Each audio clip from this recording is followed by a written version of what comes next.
What is up, people? This is WWE Breakdowns. I'm Mr. Filthy, and this is Ryan, and we're reviewing the Atlanta, Georgia Monday Night Raw, February 23rd, 2026. I believe we started the night off with Gunther coming out and just kind of like shitting on the entire idea of celebrating a loser, basically, in his words. Yeah, we had Michael Cole and Corey Graves talking about Styles, and he was just like, we're supporting a loser, and we're all fond of losers because of Goldberg and John Cena and AJ Styles. I resent that. Nobody likes Goldberg. Baby John Cena. That's why when he said Goldberg, nobody in the crowd made a peep.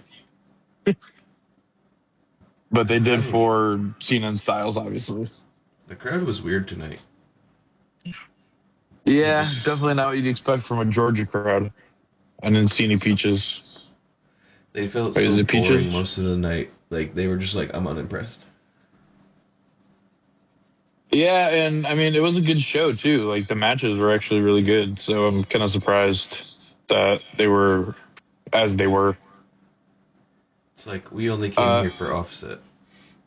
Yeah, like, we just came here to see AJ, and that was it. But it's like, you came here to watch people wrestle, did you not? Nah, we just pretend to, like, honor our own, and we're here for AJ. Right. Gunther says he's the greatest wrestler and should have a celebration all about him until Adam Pearce comes out. He has security with him, basically tells him he needs to go. Gunther gets thrown out of Raw on like a weekly basis now. He's like, I've noticed. He doesn't wrestle, he just shows up and is a dick and then gets told to leave. Is he like secretly injured or something that we don't know about? It's possible. He doesn't. I don't know. When's the last time he actually wrestled? I think since AJ, maybe once after that with Phoenix, I think. Yeah, did he have a well, no, he had a qualifying match for the Chamber last week. Yeah, and then he lost. Yeah, but still, like, he didn't wrestle between Styles and that, and that's like a month gap there. I don't know. Maybe they're trying to make him into a promo king, and he's not really good at that. But I mean, they're doing good on that end, but like, he just needs to do it more. Yeah, he just needs to kind of like fine tune it a little bit. I mean, I don't know. That's my opinion. Gunther says he's leaving under his own free will because he's disgusted in what's happening tonight, a.k.a. us apparently celebrating a loser, in his words. And as he's being walked out, Dragon Lee attacks him because of him basically murdering him last week. Right, 2 weeks ago, I don't remember. Didn't you learn you're just going to get hurt again? Yeah, dude, stop. They separate them, and then he attacks him again just when they get past Gorilla. For those of you who don't watch Unreal, Gorilla being the room where the producers sit. Just throwing it. I hear they're using this to set up Rey Mysterio's retirement.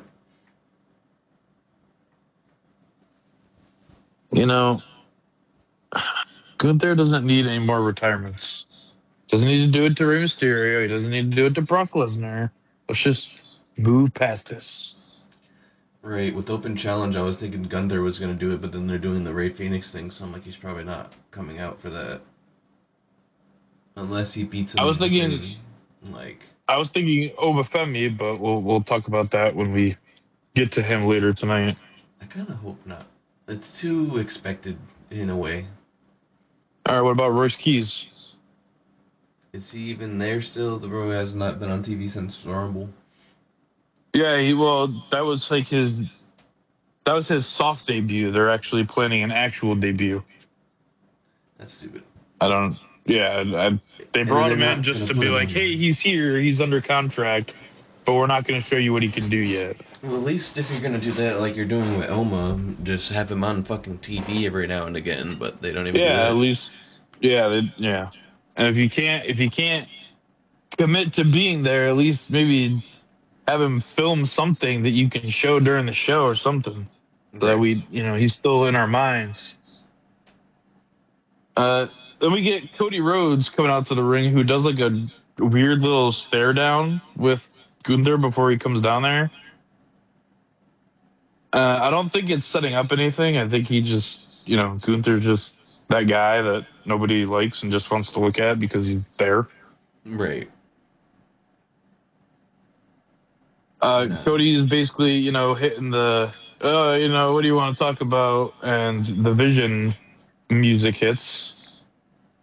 I feel like every time Cody's cutting a promo now, he just gets interrupted right in the start. I mean, that's fair. They just want to hear the "what do you want to talk about" part, and then it's over after that. So fair enough. Is he we get just Theory with like they just want to hear the smell what he's cooking, and then that's it. Pretty much. They don't want to give us too much. We get Theory trash talking the crowd, and Logan Paul says, "These fans like you have no common sense," because if you didn't know, Cody Rhodes is also from Georgia. A lot of Georgia wrestlers. Yeah, basically everybody. Yeah, but pretty much, it's Gainesville and Atlanta and a lot of Georgias. Where is it?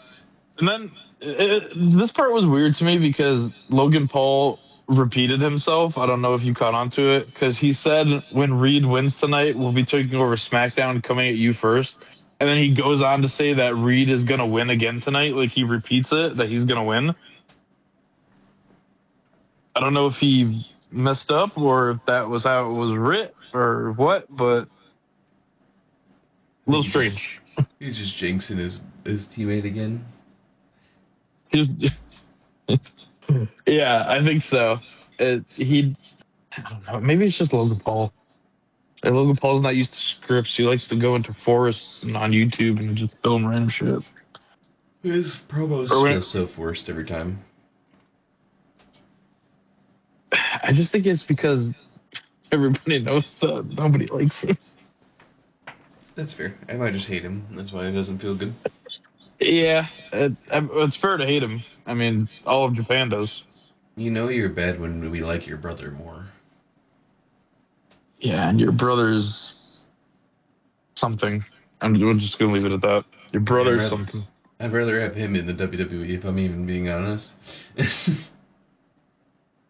Well, speaking of Jake Paul, since everyone's saying that the Masked Man is him, we didn't see the Masked Man tonight, so... It's not fucking Jake. Clear on it. Bro can't even wrestle yet. His face is still shattered from fucking Anthony Joshua. That's what I thought, but that's not what people are saying. So Cody says, I may have someone who might disagree with you, and I'm going to say that Jey Uso's music hit because it's not the Usos' music, it's Jey Uso's music. I know Big Jim was with him, but let's be fair here.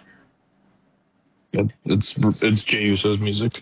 He just seems so depressed behind him. He's just like, yeah, my brother's going to go do more stuff by himself, and I'm here. My brother was WWE champion and I wasn't, but I'm gonna sit here and support him, and I'm just gonna lag behind. Yeah. Okay. Cool. So we get Uso, Reed, and OG El Grande Americano and a triple threat qualifier match for the Chamber. This match had a lot of good spots. Chad Gable's looking insanely ripped. Bro is, like, peeled as fuck. Like, I don't know how the fuck he's moving and surviving without any fat on his body. Literally, the diving headbutt to the other side of the ring on Uso, and then the German suplex where he actually lifted up Bronson Reed was crazy. Those two spots by him were insane. He almost drops him on his own head, basically. Still got him up, and that's, what is Bronson Reed, 4 something? That's the thing. If Braun like gave him the proper jump that he's supposed to with it, I think he was trying to show off on purpose and like lift him fully.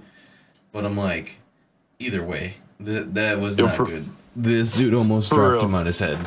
You saw like the veins popping out, like you could tell that was just full on Chad Gable. He almost broke his own neck. We did have Reed also having both of them on his shoulders for a Samoan drop, which was definitely interesting. They came back from commercial and said that the ringside doc was checking on Bronson Reed. It looked like he hurt his arm when he broke up some kind of pin. We'll get to the injury update later. But Uso wins this match by pinning... What? I said, why is this dude always getting injured?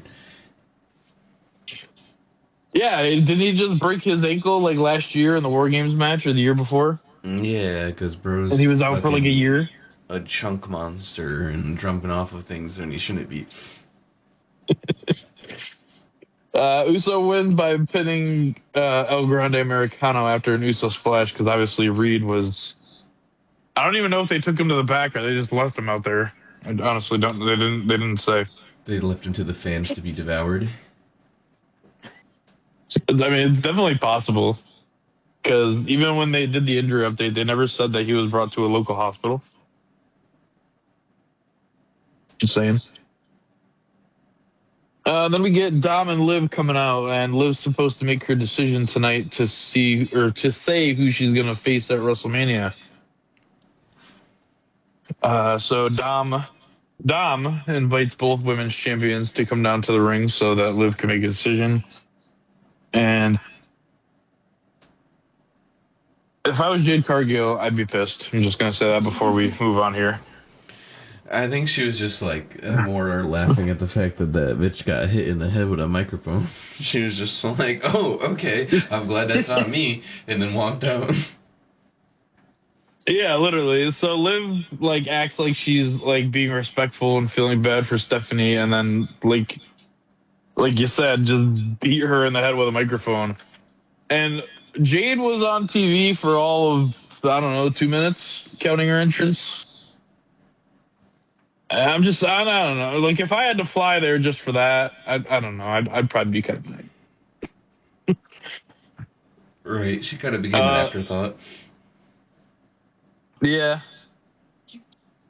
Liv then assaults Stephanie Vaquer and hits her with Oblivion and holds up her title, obviously choosing Stephanie Vaquer for WrestleMania for the Women's World Championship. I couldn't remember which one I was on Raw from.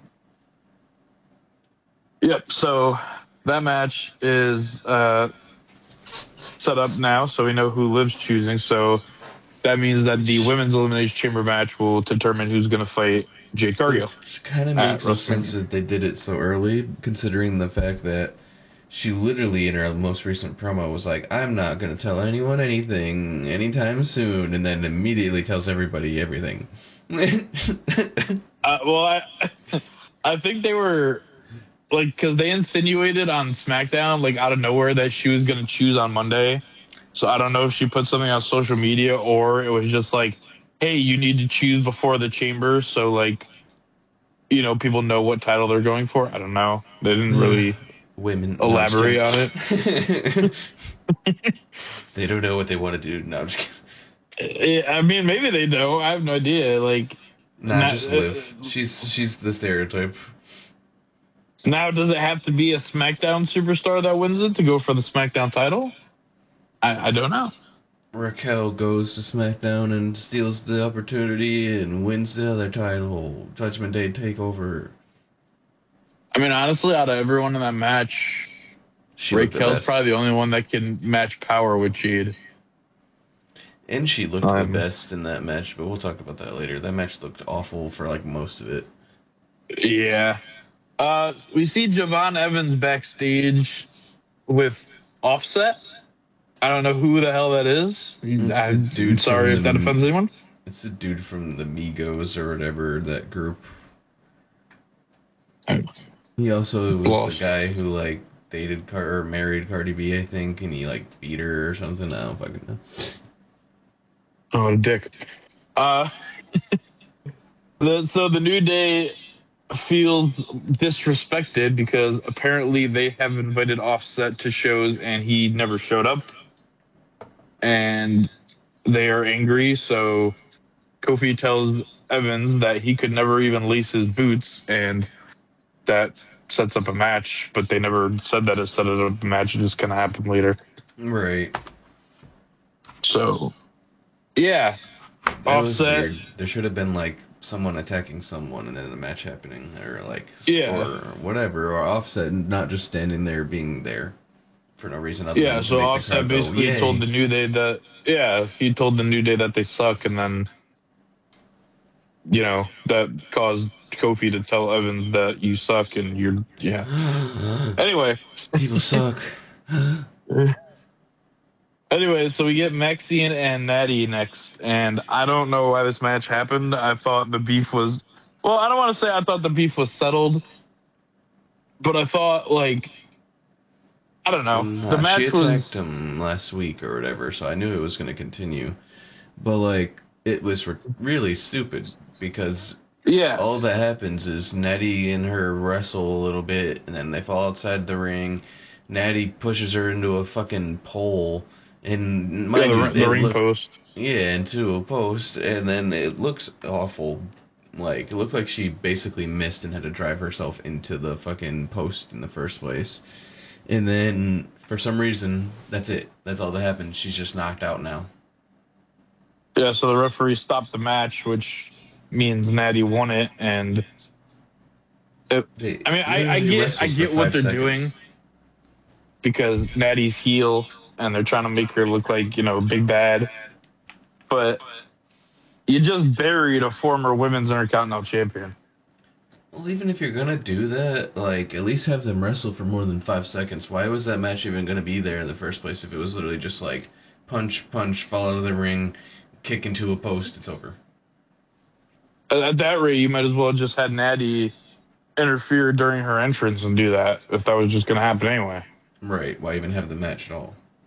Yeah, like, it doesn't make sense. I feel like an attack would have solidified her more as a heel than waiting for the match to happen. Right. Either way. But we got. And we cut to the Judgment Day backstage, and I believe Liv Morgan was holding a chicken tender stuffed animal of some sort. I could be wrong. It could have been something completely different. Is what it looked like to me. So, I mean, or Dom just bought her a really gigantic chicken tendy, and it was not. She didn't want to eat it. Okay. I don't know. But JD apologizes to Finn for being a hothead last week. I'm guessing during the confrontation that they had with was it CM Punk? And Finn's like, nah, it's all good, man. Like, we make mistakes, whatever. And then Dom says he needs help defending his Intercontinental title, and Finn says, well, when I needed help, you guys weren't here, so I held my own. Basically saying, you're fucked. Do it yourself. Because I think Dom and JD were injured when he had his title match, right?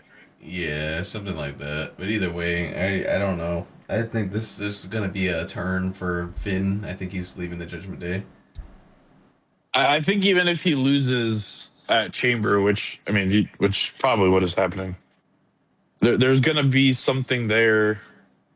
I don't know exactly what, but something's going to cause him to turn, because it doesn't make sense for them to keep going with it and not turning him, because he's obviously just being an asshole to everyone on the Judgment Day at this point. By their standards for being a heel. So it's also funny. Dom was like, "You may want to do everything by yourself, but I don't," which is like shows that he's a full pussy. Like, it's like, you guys better make sure I win. He's like, I'm defending it against Penta next week. So, hey, actually that match actually made sense, and it actually was a number one contender match. I think they did that one last week. So full circle. Good job, Triple H. Right. A lot of people just say, "Oh, it's a championship contenders match." Like, what the hell even is that? Don't call it that, because that doesn't make sense. We get that gigantic box showing up again. Right. And Adam, basically they just shoot it off again. Yeah, and Adam Pearce is like, "Well, I guess me and Nick will open it on Saturday together." Why'd you even send it to SmackDown in the first place? If it says February 28th on it. I mean, I don't know why they can't open it early. I mean, if that was me. They're just playing hot potato box. Adam doesn't want it. Nick don't want it. Nobody wants it. I don't know. I'm not sure at this point if I want it, because I don't know what's in it. Everyone's saying there's a person in there, too. I'm just like, damn, I hope that person brought a lot of food. They're just chilling in this fucking box for, like, several weeks now. It's being put on moving truck to moving truck, just like, oh, we're on another truck. Hopefully they brought every kind of, I mean, I mean, you could probably pack a good amount of food, depending on how tall and how big you are. You could probably fit a good amount of food in there. I hope they drilled some air holes. I hope so. It didn't look like there was any. Just open it and it's Chris Jericho, but he's dead. Skin and bones. Do you think it's Chris Jericho in there? I mean, people have been saying that. I don't know. Honestly, I don't care. If whoever returns is going to get a mediocre run, if it's anything anyway, and I'm just like, eh. I mean, does it really make sense to do it like this, though, with somebody in a box? Right. I guess Jericho does do a lot of weird, elaborate, like, return entrances, so, like, maybe that's it. Like the countdown to the millennium, where it wasn't even to the millennium. He actually debuted in 1999. They didn't even wait until 2000. They just couldn't wait. They were just like, no, we're doing it now. It's midnight right now. I'm saying so. It's 2000 right now, even though I think he debuted in like August or something. It wasn't even the end of the year. They couldn't even get it close enough like that. No, it wasn't even like it was like December. I'm pretty sure it was like closer to like the middle of the year rather than the end. That's funny. So then Rusev like comes over from the side of the box, because every segment that has this box in it, people just have to feel the need to walk around the side of it and like I don't know, try to make the general manager shit their pants or something. They're always like coming around the side. And he like knocked on it. I thought it was coming from inside the box at first. I was like, who's in there? Oh, they're opening. No, it's Rusev. He tells Adam Pearce that they need to talk, and he says not right now because he's got business. And Rusev's like, oh, there's someone more important than me? Bro, you lasted 20 seconds of the Royal Rumble. There's obviously someone more important than you. And you've been off TV for like months now, and then only came back at the Rumble again. Like, bro returned, did nothing, went off TV, came back at the Rumble, did more nothing, and is just chilling around Oma Femi to go lose to Oma pretty much on his return. He had that rivalry with Sheamus when he first returned. I think it was Sheamus, and he's done fuck all since then. Pretty much.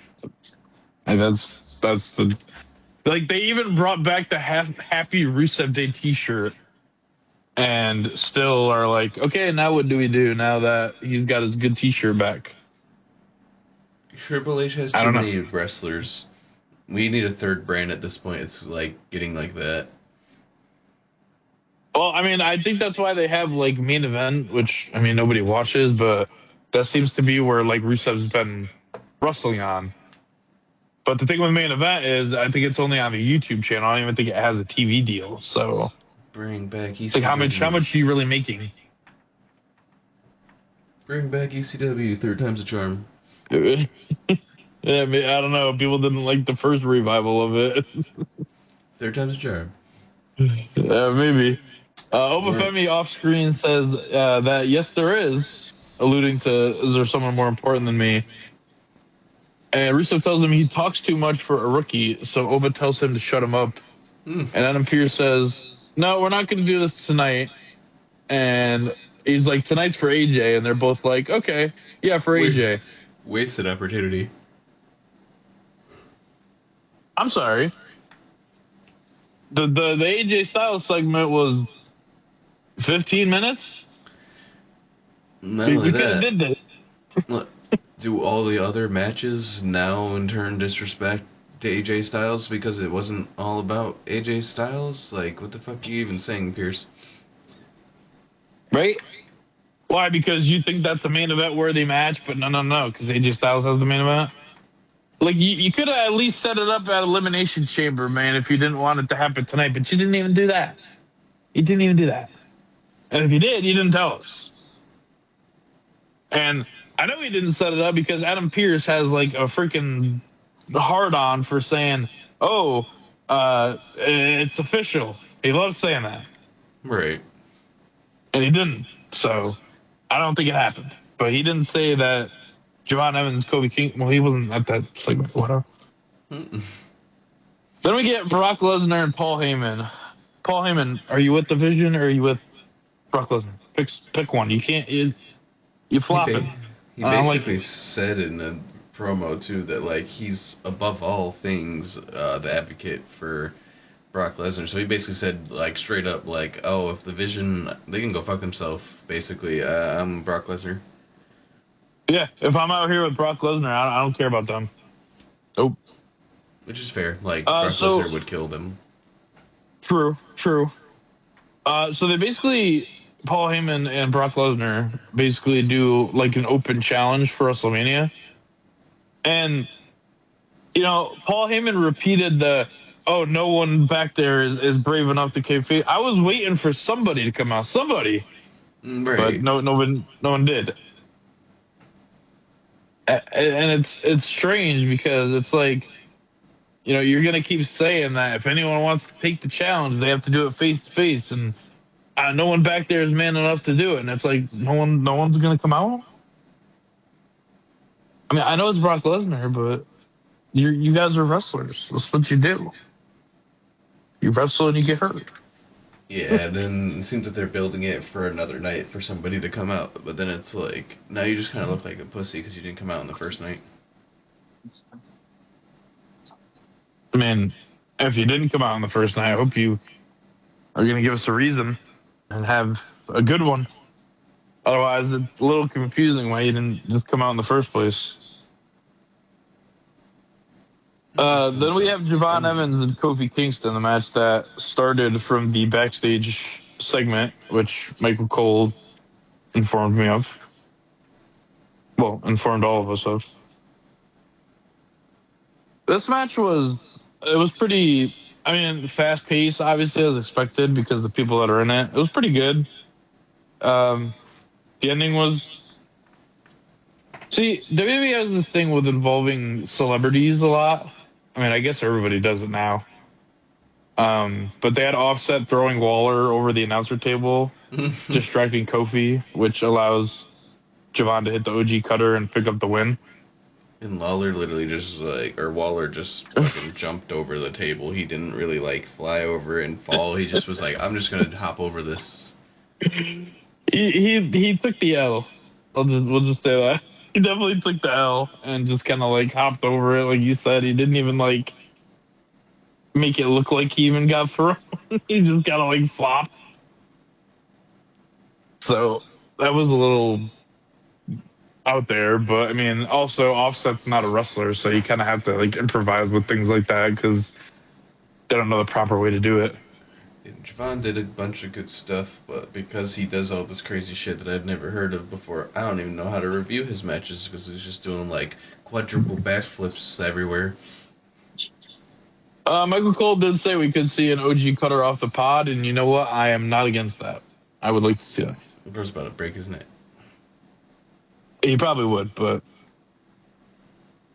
Yeah. And then they alluded again to the fact that... the first Elimination Chamber happened before Javon Evans was even born. I can't. I think he was born in like 2004, and obviously the first one was back in 2002.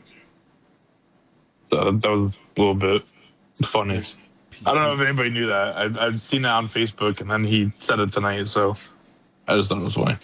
There's fucking people born in 2002. Oh my god. I'm just kidding. It was 2004. The first one was 2002. Hearing people not born with 19 in the beginning, yeah. It's so crazy to me. Then we get CM Punk coming down to the ring and short promo because he wanted to keep time for AJ Styles. Yeah, I know, running team, even though the matches weren't that short, especially the first one. I think the first match was the longest match of the night, which was also probably the best match of the night. But that's probably why they knocked out Maxine for no reason. Yeah, I mean, obviously, I don't think Bronson was supposed to get injured, so they probably had to change that match a little bit because they had to make that one a little bit longer because of that. Because, I mean, if I'm being honest, Bronson was probably supposed to win. Bro, what's with all these guys getting injured every other fucking match? The only one that's going to be left in the division is going to be fucking Austin Theory. Or Logan Paul. Logan Paul doesn't wrestle every week. No, I mean, Logan Paul will get hurt doing one of his crazy athletic moves that he botches every other week. Yeah, bro. I mean, I know a lot of people are like, yeah, whatever, he can wrestle and whatever, but it's like, I really don't think that he can. He's decent. He just ends up, he's too, green. He ends up fucking everything up. He can do this stuff. He's just got bad timing for everything. Yeah, that is true. I looked up a list here. Well, this is actually pretty inaccurate, but maybe this is. Yeah, we have Seth Rollins out, Braun Breaker, Bianca Belair, Roxanne Perez. I don't know, she was injured. Yeah, that's why she hasn't been on TV. Xavier Woods, Chelsea Green, Rey Mysterio, Sheamus, Kevin Owens, Zoe Stark, Piper Niven, Elton Prince, Naomi, and there's a few NXT people in there, and we can now add Bronson Reed to the list, and I'd check if he was on there. And it's crazy. So yeah, they have less of a fucking schedule now, and they're getting injured more. Yeah, it's crazy. Bianca Belair just underwent surgery the other day for her finger. And it's were you guys waiting for it to heal on its own before you did surgery? Because she's been out for quite some time now. Man, keep her out. Unless she goes heel. She's so boring to me as a babyface. I mean, that's probably, honestly, the plan. Because, well, I don't know, because Naomi is, I don't know, kind of tricky with the Naomi situation, because I don't know when she's going to be back. She could just go the way of Awesome Kong and just never come back. That'd be cool, too. When women need the title, they need to just stop celebrating so much by having sex, because they have to vacate the title right after they win it. But yeah, nah. I don't know. It's not good. This has happened quite a bit. They win the title or they win the Money in the Bank or something, and then it's oh, I have to give up the belt now because I can't wrestle.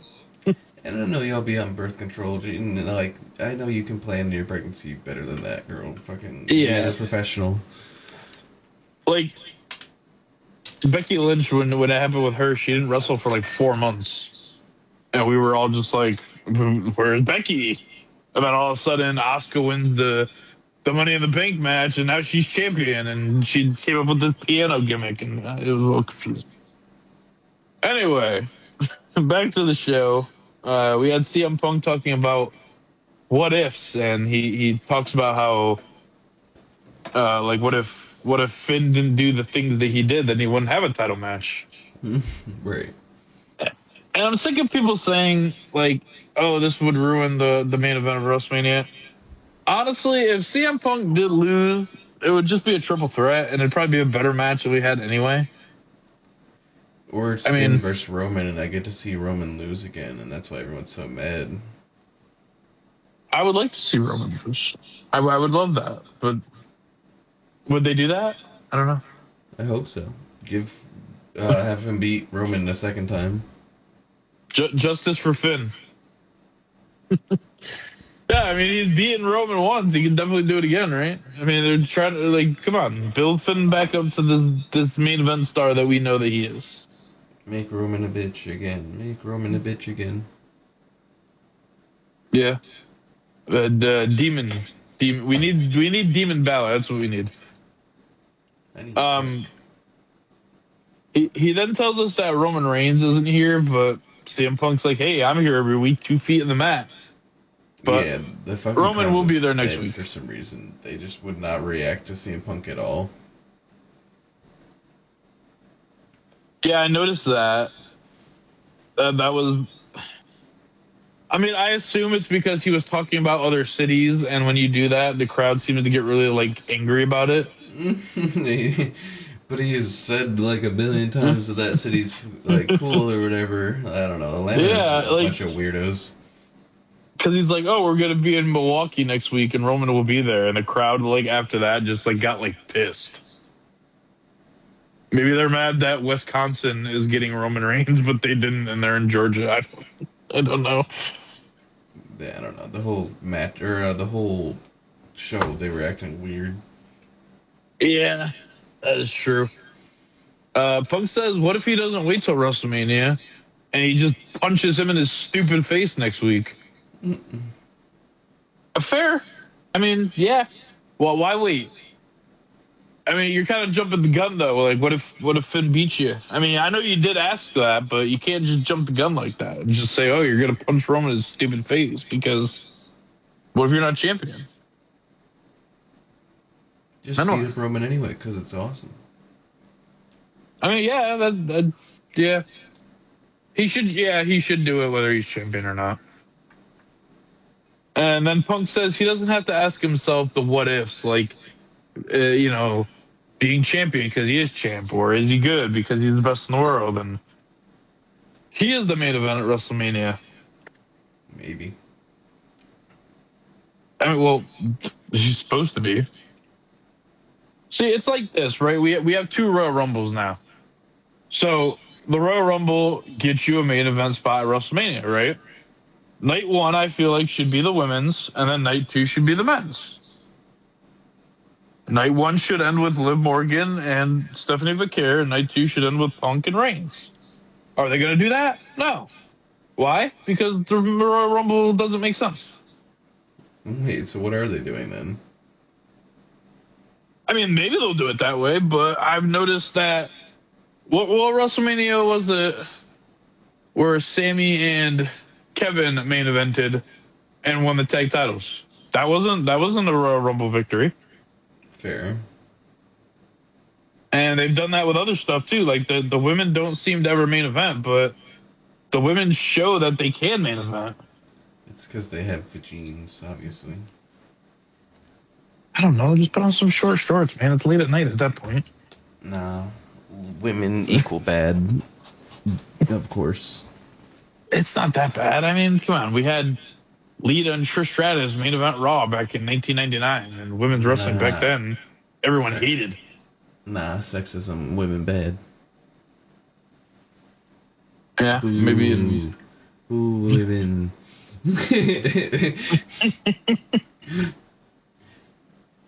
So we have Arabia. Was this? Yeah, Saudi Arabia does not like women. They So the main event, we're going to call it the main event because it was the last match that happened on the show, was Io, Kairi Sane, and Raquel in a triple threat qualifying match. And this match was all right. It wasn't bad. It was definitely a better triple threat. Was botched as fuck. And people were calling Io the best wrestler ever, man or woman. I'm like, you guys are on fucking crack. If you watch this match and you don't see how terrible of an actual like fucking wrestler she is in comparison to any main event man on the roster, then you are actually smoking crack. Which is probably why they didn't give it to her. Bro, every single move that her and Kyrie did look horribly like timed. Like they looked like it was Logan Paul out there. Yeah. Yeah, it was a little. Which is probably why Raquel wasn't involved in most of it because she didn't even want to deal with that. She looked the best in that match, and in my opinion, Raquel isn't that good. So if you make her look good, you basically are awful. Yeah, that's true. We did get Io and Kairi Sane working a lot together in this match. Kind of felt like a little bit of a Damage Control reunion with them fighting in between. So that was interesting to see because, I mean, Damage Control wasn't like a total big thing. There's a lot of good ideas. But they were just executed terribly. I feel like all the spots in theory were great. Well, the problem with Kairi Sane is they don't give her enough ring time. She's been. When's the last time she actually wrestled? Last week with fucking or almost every week with Rio. Her match with Io got canceled last week because they did Rhea and Asuka.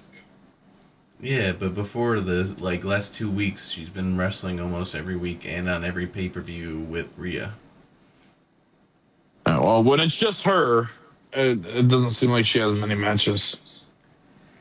It's not even that. She just did not. I don't know if she was sick or something. She looked fucking tired the entire match. Like she was gassed the entire match. It felt like. It's possible.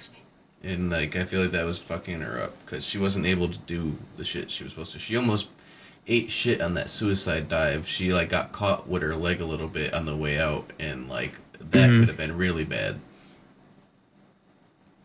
Yes. Yeah, the problem with spots like that is they're dangerous if you're not executing it correctly. Right, and these guys seem like they're rushing. That's really what it feels like. All of her moves this week, not usually, but just this week, felt rushed, and it was fucking up every spot. Yeah, if you watch the match closely and inspect it, you could definitely see where that is happening and where it's coming in. Because it's something that isn't really acceptable at this point. Especially when you're a former WWE Women's Champion. You're on Jey Uso level botching your fucking matches at this point. Come on now. And Jey Uso looked better than she did tonight. That's the thing, he mostly does, but when you're a WWE Champion, you shouldn't be botching. That is true. That's jobber kind of stuff for early mid card because you're newer. It can happen, but it's a frequent thing, I feel like, for certain wrestlers who have been allowed to be WWE champion, and I'm just like, this is crazy. How many botches can you think of with John Cena in his entire career? Yeah, not many. I mean, everybody, human error, everybody messes up, but it's you're right, it's happening very frequent with certain people. But Raquel does end up winning it with a Tahana bomb after getting her boots up and reversing an elbow by Kairi Sane. And it was really weird with that too. It's she didn't get her knees up. It's she got her whole boot up. I've never seen anybody reverse an aerial attack of any sort with their boots in the air. I don't know if that was a botch or if Kyrie was coming at her at an angle where that's all she could do was with her feet. Yeah, everything. I just had never seen that before. Everyone felt like they didn't know where their spot was supposed to be, almost. Yeah. And even Michael Cole said, oh, she got her boots up, not her knees up. So I'm like, so it was planned? No, they just had to save that shit. I guess they have to call it like they see it now, right? Because at least Triple H seems to know that we're not stupid because, when Vince was writing it, something clearly would happen and they would say that it was something else. And it's but we saw, no, we're not, you're insulting our intelligence, Vince. Like when El Grande basically missed the headbutt from the top rope earlier, and they had to call it as like, I don't think he really hit that. Yeah, exactly. But if that was like Vince right now, they'd be like, "Oh, he got all that one with the headbutt." It's like, no, he didn't. No, he didn't. Like the whisper, like it always goes back to the whisper in the wind with Jeff Hardy when he was fighting Jinder Mahal, and he completely missed him, but Jinder still fell. Michael Cole did not know what the hell to say. He's like, "Oh, whisper in the wind, nobody home," and then he fell, and he was like, "Oh, well, maybe he got him," and it's like, no, Michael, stop. I forgot whose women's match that happened in recently, but that happened in one of them where like they didn't really hit shit, but the person fell over anyway, and they were both just kind of on the ground after that. Well, it was probably a Charlotte match. That sounds like something Charlotte would do. Speaking of which, she's got giant tits again. I remember that from SmackDown. I wanted to bring that up to you. I'm like, what the fuck? You're gonna pop them again? You're gonna pop them again and be over for another 6 months while you get them fixed. And then when you come back, you're gonna have a different face. And you know what? I saw this online earlier.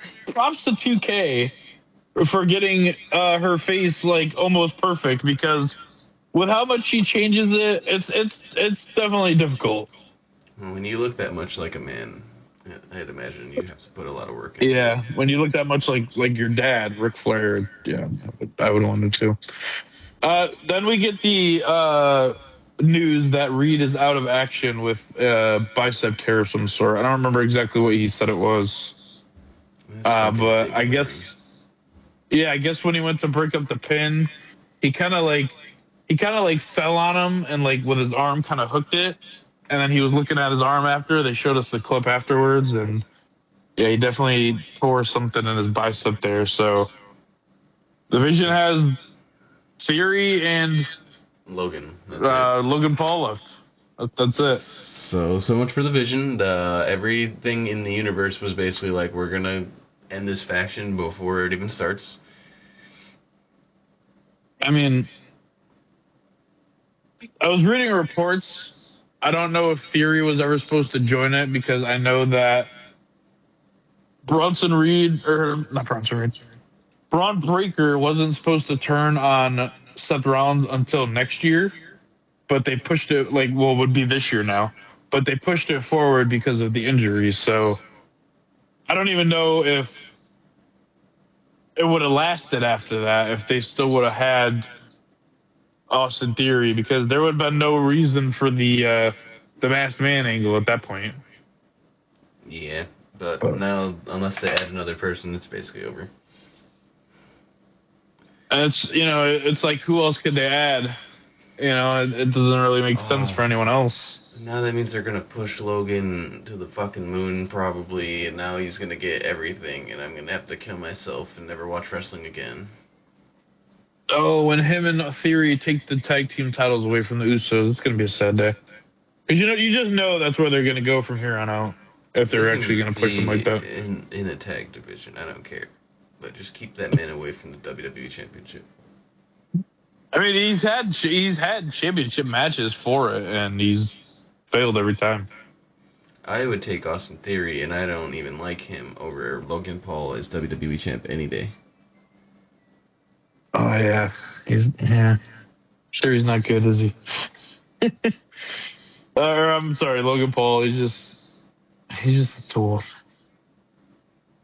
We get a really awesome video tribute with kind words from legends and Hall of Famers and current wrestlers for AJ Styles.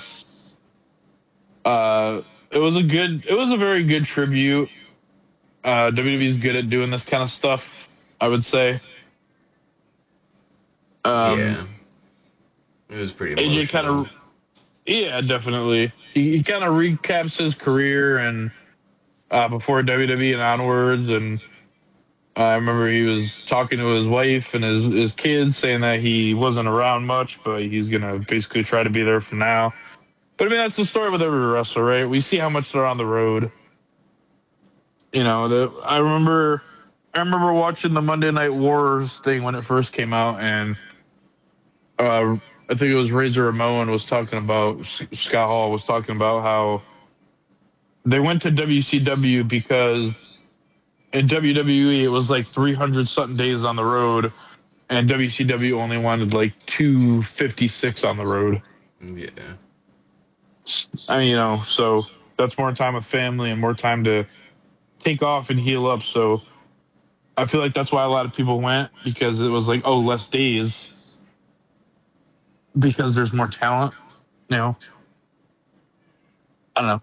You got guys like, John Cena and everything, who Randy Orton, because even when Randy Orton was injured first in his career, he was still showing up. But you got those kind of people who would show up every week, and then it became a thing where it's like, okay, if you're wrestling and you're not on vacation, you're showing up every week, not like every other week.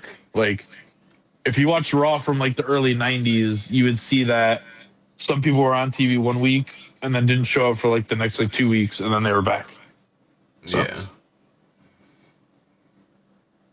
I don't know how we went from so much time off to no time off when WCW got real big and everybody left, but that's what we did.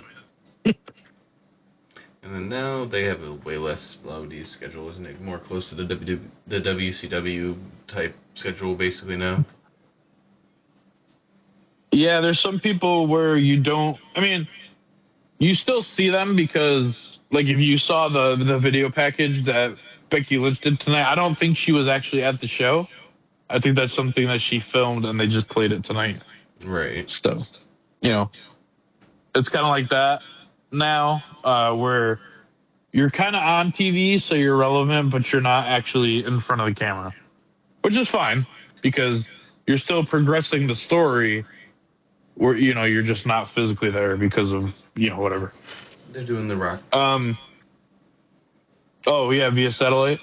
Mm-hmm. I bring a via satellite t-shirt. Yeah, so AJ Styles, to clear up any confusion, says he wanted to take his gloves off at home, and that's why he didn't take them off at the Rumble, which is fair. Right. I know The Undertaker said that his last WrestleMania opponent was AJ Styles, and I listened to the wrestlers, podcast, and The Undertaker's is really good. Stephanie's is good. I don't listen to Logan Paul because I don't like Logan Paul. Listen to Logan Paul. What's this? Impulsive? Something like that. I don't listen to that. Yeah, but listening to those really gives you like some kind of insight because it's wrestler to wrestler. So it's it's good to have knowledge for that if you want it. Right. Because The Undertaker did end up showing up after everybody from the back came up and clapped for AJ after he left his jacket and gloves in the ring and thanks the crowd, because now that he's in Georgia, he feels like he can leave it there because he wanted to bring it home and leave it there. And The Undertaker was a comedian tonight. He rode down the ring in his bike with the new theme song. I don't know what was wrong with, Rolling by Limp Bizkit, but apparently they didn't want that. Right. So he had this other song. I don't even know what it's called. I mean, you heard it. Was that the one that he came out with at the debut of Raw on Netflix when he came out there with Rhea Ripley? I don't remember, to be honest. I don't even know. Anyway, it wasn't Limp Bizkit, so I was kind of sad. But The Undertaker goes in the ring and he tells AJ that they got some unfinished business, and the crowd reacted for the first time all night to that. Right. They really thought they were about to have a match. Yes, we're going to see, The Undertaker, he's looking like that. If he stepped in the ring, it just wouldn't be good. Yeah. He's like 60-something or whatever looking. Yeah, and he tells him that you're the newest inductee in the 2026 Hall of Fame, and you can hear AJ Styles laughing and say, "Oh, you got me," and he's like, "Yeah, I got you, didn't I?" And you can see him mouthing, "Oh shit," before he even finished, because everyone knew at that point that he was going in the Hall of Fame. Right. And it's nice that, because I'm 100% sure that they offered this to John Cena first, and I think it's nice that John Cena said no and give AJ Styles his moment, and I can have mine next year if you want. And I think I think that speaks volumes to the kind of person that some of the people that work there are, that they want you to succeed, further before you do. Because there's always that line between where it's like, oh, I'm going to be in the Hall of Fame, but I want to. Right. So I think that was nice. But show rating, what would you give it if you aren't? Let's just think of the crowd as COVID era, because they were terrible. It was like a 6 or 7. 6, 7.